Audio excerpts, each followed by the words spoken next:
Haleluya bene data bakundwa muri Kristo Yesu, turabasuhuje kandi tubahaye ikaze mu materaniro ya evening service hano muri Katedrale Etienne. Nkuko bisanzwe aya materaniro aba buri saa 9 ku cyumweru. Ubwo rero turabararikira kujya muyakurikirana kandi habiramo ibintu byiza bishobora kugufasha kuyoboka inzira y'Imana ku buryo uko bukeye.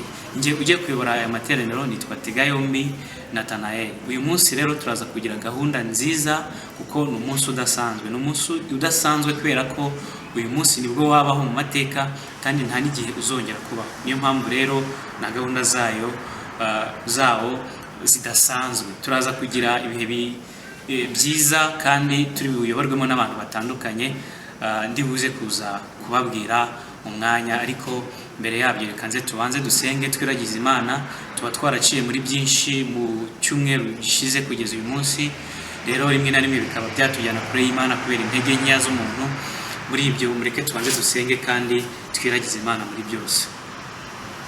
Uwiteka Imana igira neza, Mana y'urukundo, turagushimiye kubw'urukundo rwawe rutagira akagero tugaragariza buri munsi uko bwije n'uko bukeye.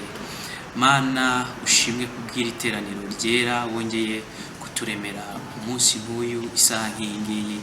Icyubahiro ni icyawe. Wadukoreye byinshi mu bihe byahise kugeza uyu munsi. Mana hari n'ibyo twita bitoya kandi nyamara bifite agaciro mu buzima bwacu ndetse bizamura n'icyubahiro cyawe. Turagushimiye kubwa buri kimwe wadukoreye Mwami, kuva kuri ibyo twita gitoya kugeza ku byo twita binini. Uhabwe icyubahiro. Tegeka kandi uganze rero nubwo bimeze bityo, twaracumuye, twagenze uko udashaka, twagenze mu buryo budakwiye, tuvuga ibitaguhesha icyubahiro, dutekereza ibitaguhesha icyubahiro. Tubabarire Nyagasani, twogesha amaraso y'umwana wa Yesu Kristo, twongere duse nawe. Tegeka kandi uganze rero tuyobore muri uyu mwanya tugiye kumara ahangaha. Iri teraniro ni iryawe, abari wowe riyobora, kandi Nyagasani ibyo ushaka bibe, ntihabe ubushake bw'umwana w'umuntu. Ngaho icyubahiro kibi cyawe byose tubisabye twizeye mu izina rya Yesu Kristo umwami wacu, amen. Twongeye kubaha ikaze muri evening service hano muri Etienne Cathedral. Gahunda rero kwiteye uyu munsi nababwiye ko bidasanzwe. Turaza kugira umwanya uhagije wo kuramya no guhimbaza, turi buze kuyoborwamo na Glory Worship Team isanzwe ikorera ahangaha. Nyuma yaho turaza kugira umwanya wo gusangira ijambo ry'Imana, adusoma Bibiliya yera. Turasoma igice turi buze kuyoborwamo na Aline Mbabazi, kandi turi buze kugira umwanya wo gusenga, dusengera ibyifuzo. Buri wese aba afite ibimuvunnye, buri wese aba afite ibimugora mu buzima busanzwe. Rero iyo twateranye gutya biba byiza cyane iyo twongeye kwiyegereza Imana nk'iteraniro ryera, cyane ko Imana yumva kurushaho. Rero uwo mwanya uze kwegera Imana, ufungura umutima wawe, uzana icyifuzo cyawe. Uwo mwanya turaza kuyoborwamo na Dusenge Patrick, ari buze kudufasha gusenga. Hanyuma rero reka dutangire gahunda yacu nk'uko nari maze kuyibabwira. Twakira Glory Worship Team idushyira mu mwanya wo kuramya no guhimbaza Imana. Imana ibamugisha.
cy'umuhanuzi Yesaya igice cya 62 turasoma duhereye ku murongo wa mbere. Umutwe w'amagambo uravuga ngo ko Abisirayeli bazakizwa. Dusome. Kubw'urukundo nkunda Siyoni sinzatuza, kuko ngiri i Yerusalemu sinzaruhuka, kugeza ubwo gukiranuka kwaho kuzatambika nko gutangaza k'umuseke, n'agakiza kaho kakamera nk'itabaza ryaka. Kuko amahanga azabona gukiranuka kwawe, n'abami bose bazabona icyubahiro cyawe, maze uzitwa izina rishya rihimbwe n'Uwiteka, kandi uzaba ikamba ry'ubwiza riri mu ntoki z'Uwiteka, n'igisigo cyawe cy'ubwami kiri mu ntoki z'Imana yawe. Ntuzongera kwitwa intabuga, n'igihugu cyawe kizongera kwitwa umwirare, ahubwo uzitwa inkundwakazi, n'igihugu cyawe kizitwa uwashyingiwe. Kuko Uwiteka akwishimiye, kandi igihugu cyawe kizashyingirwa. Mwakire neza ijambo ry'Imana. Uwiteka Imana yacu, turagushimiye, turaguhimbaje, tugushimiye ko uri umukozi w'umuhanga, tugushimiye ko wabanye natwe iminsi yose yatambutse, tugushimiye ko watubereye umurengezi, watubereye ibyiringiro bizima, watubereye ubwihisho. Imana, waturwaniye intambara nyinshi, izo twabonye n'izo tutabonye. Turagushimiye rero. Muri uyu mwanya Imana dukusanyije ibyifuzo mu mpande zose z'isi. Turakwinginze cyane kugira ngo Uwiteka Imana yo mu ijuru umanuke gutabara, kandi umanuke Imana gusubiza abakwingingiye. Rero muri uyu mwanya tuzamuye igihugu Imana cyacu cy'u Rwanda.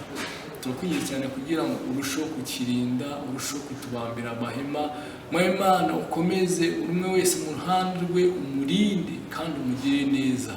Gukora kwawe Imana kuganze muri iki gihugu, kugira ngo Imana dukomeze tukunezererwe. Ngaho rero tukweretse Imana abagize ingaruka nyinshi zitandukanye zatewe n'iki cyorezo cya coronavirus. Turakwinginze cyane kugira ngo abe ari wowe ugenda ubabere umurengezi, ndetse ubabere ubwihisho, ubabere ibyiringiro bizima. Imana bakuboneho ubutabazi. Turasenze cyane kugira ngo gukora kuri kwawe Imana yo mu ijuru, twongeye kukwereka itorero wironkeye mu maraso yawe Imana, amaraso y'umwana w'intama wawe. Turakwinginze cyane kugira ngo Uwiteka urigirire neza, kandi ukomeze kurishyigikira.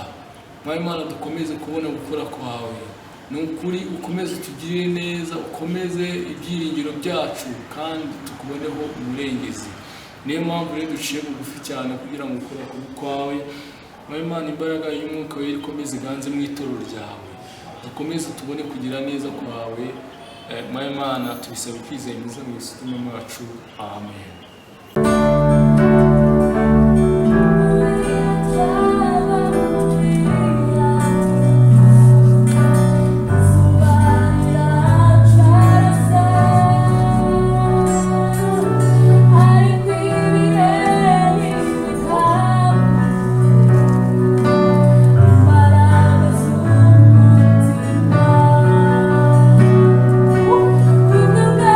Give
ishimwe rero ku gahunda tumaze kunyuramo muri aka kanya ihabwa icyubahiro, kandi dushimire abantu bose badufashije mu mwanya ushize, haba gusoma igice, gusenga ndetse no kuramya no guhimbaza. Imana ibahumugisha kandi ibagure. Uyu mwanya rero nk'uko twabibabwiye kuri gahunda, tugiye gukurikira ijambo ry'Imana turi bugezweho n'umushumba wacu Pastor Manasseh. Reke twiragize Imana. Data wa twese uri mu ijuru, turagushimiye ijambo ryawe waturemeye ngo rituyobore hano muri iyi si, kuko ijambo ryawe ni iry'imbaraga. Uyu mwanya rero turasenze kugira ngo tuyobore, dusenye Pastor ugiye kutwigisha, Nyagasani muhe imbaraga zawe aba arizo zimukoresha, umwuka wawe muri we, kandi tuyobore iri jambo tugiye kumva ritubemo, riduturemo, rishinga imizi muri twebwe, tuyobore none no kugeza iteka ryose. Tubisabye twizeye mu izina rya Yesu Kristo umwami wacu, amen. Imana ishimwe. Yesu ashimwe cyane bene data, abaduteze amatwi mwese aho muri, turabashuje mu izina rya Yesu, kandi nejejwe no gufata uyu mwanya kugira ngo nongere nganire namwe iby'ijambo ry'Imana. Uyu munsi kuri twe ni umunsi w'ingenzi, kuko ni icyumweru cya 11 duhura muri ubu buryo bw'ikoranabuhanga tukaganira ijambo ry'Imana, tuhurira kuri Zoom, ndetse n'inyigisho twateguye n'ibyo twahuje nk'umwanya wo kuramya tukabibashyikiriza ku mbuga nkoranyambaga Facebook na YouTube. Kandi turashimira Imana kuko hari benshi twabanye, hari byinshi twize, kandi n'umugisha kuri twebwe kuba twarakomeje kuvuga izina rya Yesu, ndetse tukagira na byinshi twunguka mu buryo bw'umwuka muri iki gihe. Rero ndabararikira gukurikira inyigisho y'uyu munsi. Uyu munsi ibyo ngiye gukora ni uguhuza ibyo twize muri ibyo byumweru bishize byose. Twagize abigisha batandukanye, twagize abashyitsi, twagize na bamwe muri twe batwigishije, kandi hari inkuru y'agakiza twarushijeho gusobanukirwa, ndetse hari n'inkuru nyinshi z'ijambo ry'Imana twize, cyane cyane zijyanye n'ubuzima bw'intumwa Petero, ndetse twibanze cyane ku gitabo yanditse. Ibyo nibyo ndi bugarukeho uyu munsi kugira ngo turusheho gushora imizi muri ibyo twize, ndetse no gukomera mu byo twizera. Njye nitwa Tuyizere Manasseh, ndi umupasiteri muri Katedrale ushinzwe amateraniro ya nimugoroba cyangwa evening service. Reka dusenge twiragize Imana mbere yuko dukomeza. Nyagasani mwami Imana, ushimwe kubw'uyu mwanya duhaye wo kumva ijambo ryawe. Ushimwe kuri Imana nziza, uri Imana ikiranuka, Imana ituzi mu byiza n'ibibi turimo kunyuramo muri uyu munsi, ukaba uri kumwe natwe. Ndakwinginze ngo weze umunwa w'umugaragu wawe, kandi weze amatwi ndetse n'abantu bose bagiye kumvira ijambo tugiye kuganira. Ngwino uvugane natwe, dushoboze gukora ibyo dushakaho, tubisabye ku bwa Yesu Kristo umwami wacu, amen. Uyu munsi rero nk'uko natangiye mbivuga, turaganira cyane cyane ku ntumwa Petero. Ni inkuru twatangiye kuvugaho mu bihe bya Pasika, igihe twatekerezaga ku nkuru za Pasika, ariko twagiye inyuma dutoranya umuntu umwe mu ntumwa za Yesu witwa Petero kugira ngo tumwigireho. Uyu munsi ndi buvuge ibintu bitatu byaranze iyo ntumwa Petero, dushobora kwigiraho ibintu byinshi. Icya mbere ni umuhamagaro babitwigishijeho. Icya kabiri ni uburyo yabanye na Yesu, Yesu akagenda amwigisha ibintu bitandukanye, natwe dushobora guheraho tugasobanukirwa Yesu ari we, tugasobanukirwa n'icyo kuba umwigishwa we bisobanuye. Ikindi ni impinduka zabaye mu buzima bw'intumwa Petero. Ariko mbere yuko ntangira, ndagira ngo babwire Petero yari mu ntoki. Ibyo tumuziho ni ibihe duhereye kuri Bibiliya. Icyo ijambo ry'Imana ritubwira ni uko igihe Yesu yahamagaraga Petero, yamuhamagaye ari umurobyi, ari kumwe na mwene nyina witwaga Andreya, ndetse amaze no kubahamagara yahamagaye n'abandi bavandimwe babiri bitwaga Yakobo na Yohana. Yakobo na Yohana Yesu yakunze kubita abana b'inkuba. bitubwira iki? Bitubwira ko ku muhamagaro Yesu yagiye guhamagara abantu batandukanye, yahamagaye abantu basanzwe bameze nkanjye nawe, guhamagara abarobyi akabasanga ahantu ku kiyaga cy'i Galilaya aho bakoreraga, ni nkaho yari kuza agahamagara umuntu usanzwe mu Rwanda nk'uko yahamagara umunyonzi, nk'uko yahamagara umumotari, nk'uko yahamagara umuntu ucuruza ibintu byoroheje. Abo nibo bantu Yesu yakoresheje. Ikindi, ntabwo yarebye abantu bari beza, kuba yarahisemo abantu bitwaga abana b'inkuba, bariya turabazi. Bibiri tubwira ko igihe Yesu yari arimo kugenda akagera i Samariya bakamwima inzira, Yakobo na Yohana bamubwiye ngo nahamagara umuriro batwike. Abo nibo bantu Yesu yashakaga. Tureba ku muhamagaro wa Petero, twasanze ko Petero yari umuntu ushabutse. Turabizi ko ari umuntu ushabutse wavugaga akari ku mutima atihishira. Twize yuko iyo Yesu duhamagaye dushobora kugenda uko turi tukamubwiza ukuri, kuko rimwe na rimwe abantu barahamagarwa bakumva ari ibyo abantu b'abakiranutsi, ariko inkuru nziza ni uko Yesu yahamagaye abantu bameze nka Petero, bashobora kuba bafite intege nke nk'izo twibonamo, natwe rero yatwemera. Ikindi, yari umunyagalilaya. Bibiliya itwereka ko Petero yari afite urugo, bivuze ngo mu muhamagaro we hari byinshi yasize inyuma byamufataga. Tubizi neza yuko Yesu yakijije nyirabukwe. Ikindi tuzi kuri Petero ni uko yamaranye na Yesu igihe kigera ku myaka 3 yigira ku birenge bye.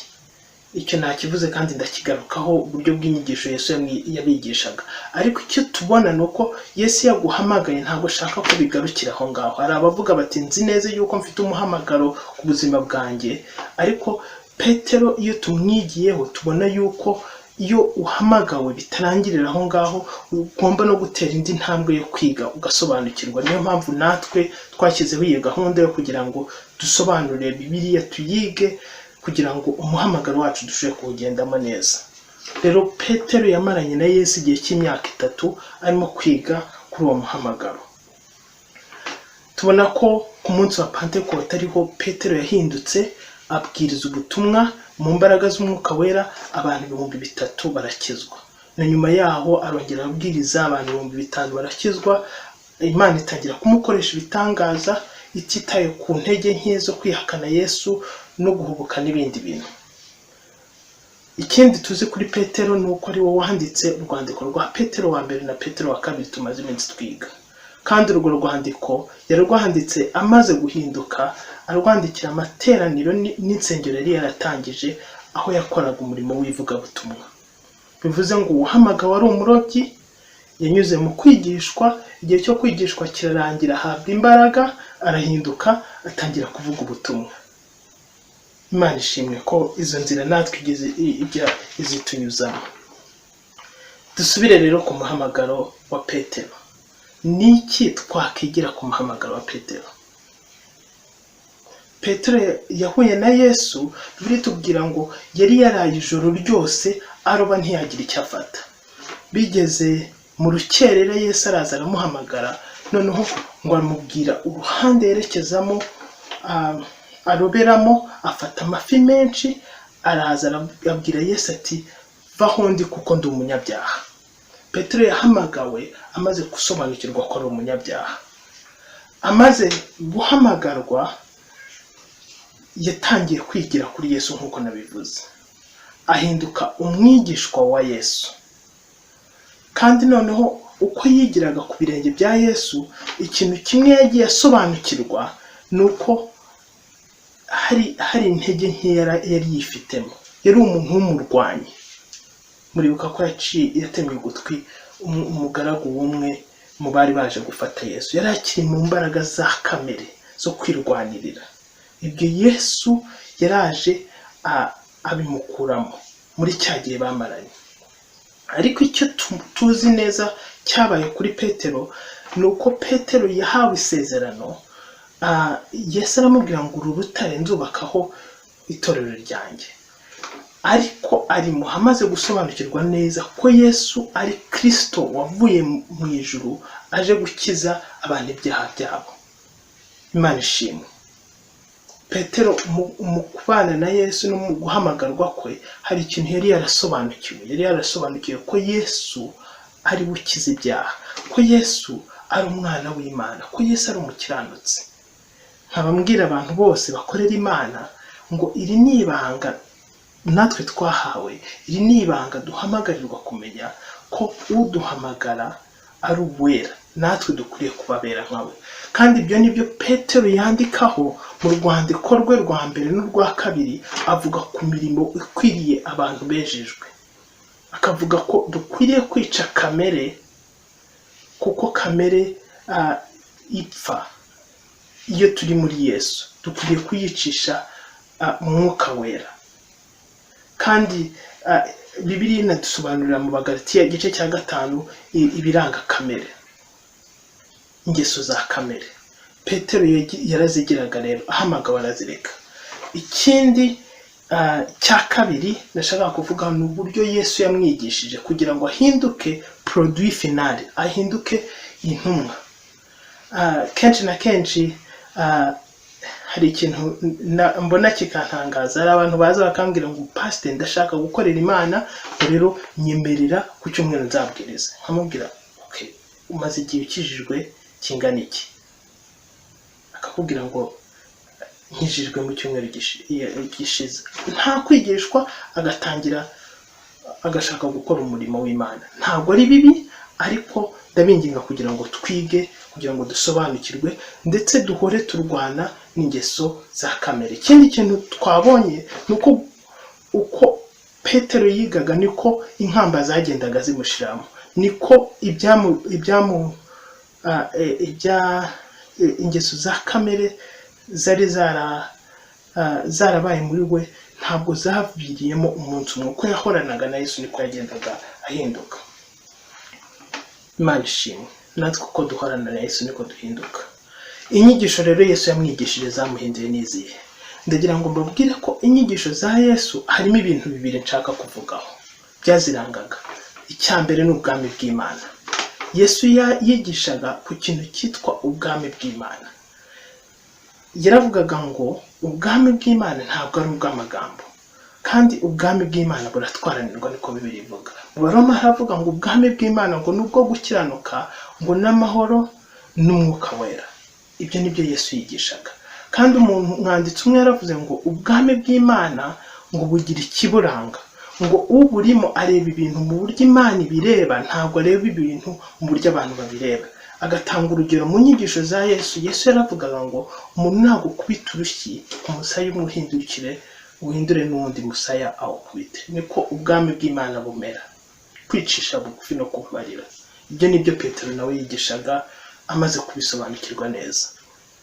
Ikindi Yesu yarigishaga mu bwami bw'Imana ngo gutanga bihesha umugisha kuruta guhabwa. Ibyo nta wundi wari ubifite, wari warabyigishije. Izo nizo nyigisho Yesu yigisha abigishwa be. Ariko ikibabaje hanze ahangaha hari abigisha benshi bigisha no mu izina rya Kristo, bavuga ibyo gutera imbere ku giti cy'umuntu, ariko batajya bashyira imbere gukunda mugenzi we. Ibi ngibi twarabyigishijwe cyane. Izo nizo nyigisho Yesu yigishaga. Ikindi Yesu yigishije mu buryo yakoreshaga, yagendanaga n'intumwa ze, zikamureba asinziriye, zikamureba akangutse, zikamureba asenga, zikamureba muri kondisiyo zose. Yari practical. Ubundi akazohereza gukiza abarwayi ndetse no kuvuga ubutumwa. Ariko icyo yashakaga kubereka ko hariho inzira yo gukiza, agakiza. Yababwiraga inkuru ko azapfa akazuka, akajyanwa mu ijuru, barabyibonera. Uwo ni wo Yesu Petero yemeye, akarinda amupfira, ndetse akagenda avuga ibye aho yagiye hose. Icyanyuma nashaka kuvuga ni uguhinduka. Imana ishimwe ko Petero yahindutse. Ndashaka kubabwira ngo abo babanye bose siko bahindutse, kuko tuzi Yuda Iskariyoti yabanye na Yesu, yari n'umuntu wa hafi, ariko ntabwo yahindutse, ntabwo yagize ayo mahirwe. Ariko Petero yafashe icyemezo, akavuga ati mu gihe Yesu azajya anyigisha narangiza nkacika intege nkabona ko hari ahantu mfite intege nzajya nsaba imbabazi ariko mbivanemo isomo. Haleluya, haleluya. Ese iyo Imana ikwigishije wowe ukuramo irihe somo? Wama uko wari uri cyangwa uremera ugahindurwa naryo?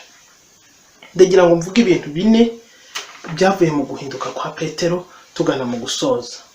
Icya mbere, Petero yamenye uwo ari we, yamenye ko ari umunyantege nke, yacumura agasaba imbabazi. Icya kabiri, yamenye ubushobozi bw'Imana mu bihe bitandukanye, yamenye imbaraga z'Imana. N'igihe bamufungaga yaravuga ngo mu izina rya Yesu niho twakoze ibi bitangaza, ntabwo ari ku bwacu, nta na kimwe yigeze yiyereka yiyitirira, yashoboye gusobanukirwa ubushobozi bwayo. Ese ubushobozi bw'Imana urabuzi cyangwa wita ku mbaraga zawe kuruta uko wakita ku bushobozi bwayo? Ikindi cya gatatu, yamenye mission cyangwa umuhamagaro wari uri ku buzima bwe, arawukurikira. Twawuvuzeho umuhamagaro, ariko ndagira ngo nsoze nkubaza ngo umuhamagaro wawe ni uwuhe? Wari wicara ngo usenge ubaze Imana icyo yakoreye? Kuko Imana ntabwo yadushyize hano turi accident, ifite umuhamagaro yashyize ku buzima bwacu. Ikindi cya nyuma, ibyiringiro n'imbaraga z'Umwuka Wera. Petero yabayeho afite ibyiringiro. Nubwo bamujyanaga imbere y'abantu bakomeye, ntabwo yacikaga intege, ntabwo yigeze yihakana Yesu, kuko yabaga afite ibyiringiro by'ubuzima n'ubugingo buzaza nyuma y'ubu buzima. Ese ibyo byiringiro urabifite? Ese uko gusobanukirwa uragufite? Ese iyo misiyo yo kuvuga ubutumwa no guhindura abantu abigishwa ba Yesu wowe hariyoze cyangwa warayisobanukiwe? Imana idufashe, nicyo twifuza ko tuba abantu barangwa na misiyo, tuba abantu bahindutse, tuba abantu bigishwa, tuba abantu basobanukiwe umuhamagaro wacu nuko dukwiriye kuwugenderamo. Imana ibahe umugisha. Reka dusenge kandi twisabire amahoro yayo dutegereza kuri ayo magambo. Nyagasani Mwami Imana, ushimwe ko ari wahamagaye intumwa Petero ukayishoboza, natwe dushoboze, utugirire neza, ugire neza abumvishe iri jambo, kandi amahoro utanga ruta umuntu wese yakibwira akomeze kurinda imitima yacu, arinde igihugu cyacu, arinde isi yose, arinde abababaye n'abakennye, abafashe, abagirire neza. Kandi Mwami Imana, umugisha wawe ukomeze kubana natwe n'abacu bose, tubisabye